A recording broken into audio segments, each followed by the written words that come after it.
Hey, BC here for BC Nephro. So this week I gave the resident talk on acute kidney injury, the resident lecture for the noon conference. Going to talk a little bit about that. The link, uh, the PowerPoint slides, a link to them is in the description below at bcnephro.com, so you can check that out if you want to see the slides, if you want to see the references of the different studies, and a whole bunch of other information on different subjects you can check out over there. So I give a pretty standard talk. I update it each year. But this year, I asked each person in the room, each resident, medical student, before we started, to what did they want to learn about acute kidney injury? What was most important for them to learn? And the responses were somewhat interesting to me. In any event, what are you most interested in? Put it in the comments below what you're most interested in learning about, or me sharing about for acute kidney injury, and then we'll make more videos, make more articles to go there. But what's interesting is some of the things I had addressed in my talk, and some of the things I had not addressed. So some of the things that were in my talk, there were questions, were one was contrast nephropathy. Now, things have evolved in contrast nephropathy.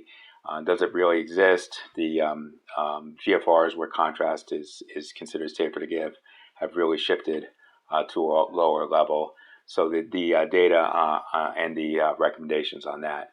Another thing that's a really big interest is how to know when to start dialysis for acute kidney injury. And there's several studies with the references in the article, that the PowerPoint presentation, which really shed light that in a lot of cases it is safe and maybe beneficial to delay dialysis for 48 to 72 hours unless there's an urgent indication.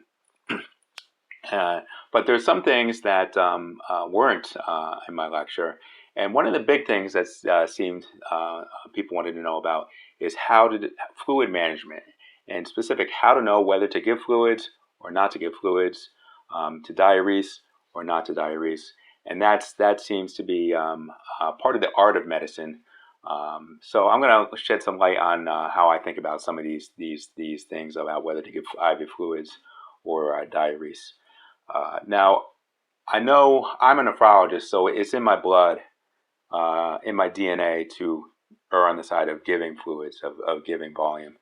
And I know that there's some evidence with acute lung injury, pulmonary critical care stuff that show that a fluid restrictive strategy is actually better. But when the patient has acute kidney injury, I'm at least going to be inclined to give a trial of fluids and then go from there. So there's a couple of things how I approach it. So one thing is to think about as a trial, and if you try something and they respond to it, then maybe push on. But if you try something and they don't respond to it, don't just keep on trying harder. You might need to reverse course and try a different strategy. So that's the first thing. So I think in most cases it's reasonable to give an initial trial of fluid challenge. The second thing is when assessing volume status, I try to get really to the basics. And the basics are this. The patient either has edema or they don't have edema. The blood pressure is either low or it's not low. And try to address it from that standpoint. So if the patient has edema, I know there's a lot of cases where you think, well, they're intravascularly dry, they maybe need fluid. But the deal is this, is sooner or later you're going to have to deal with it. You can't keep a patient positive forever. So there has to be a steady state. Sooner or later, what goes in has to come out. If you're positive for too long, there's gonna be no place for the fluid to go, and you're going to get into trouble. So I don't really subscribe to that as a long-term strategy, or even a medium-term strategy of trying to address intravascularly dry with more and more volume. The other thing, I try to think about the clinical context of the patient, and in that clinical context, I try to think about what's the worst thing that can happen if I am wrong.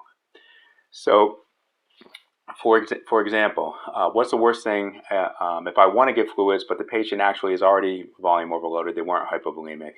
what's the worst thing that can happen? On the other side, if I don't give fluids, and the patient actually already is dry or hypovolemic, what's the worst that can happen there?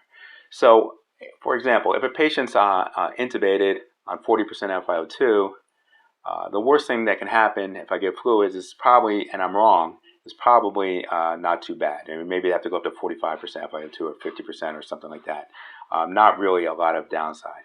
In a patient on 100% FiO2 and a load of PEEP, I'm going to be a little bit more cautious because there's a bigger risk of being wrong in that case. Likewise, in a patient with a creatinine rapidly rising, low blood pressure, things like this, um, the downside of diuresing or not giving fluids might be worsening hypotension, might be ischemic ATN, things like this. So that's more of a downside than if those things are not the cases. So just some of my context, how I think of it. I'm going to lean toward giving fluids, at least initially, but don't keep on doing something that's not working. The second thing is look at the basics of the volume status: edema, blood pressure. And the third thing is really think about the potential negative consequences of being wrong, and are they really is which is the worst? Is if I'm wrong one way, is it a worse risk to the patient than if I'm wrong the other way? And maybe that help guide. So hope that helps to know my approach. Again, let me know what you want to know about acute kidney injury in the comments below. Visit bcnephro.com, and we'll see you next time.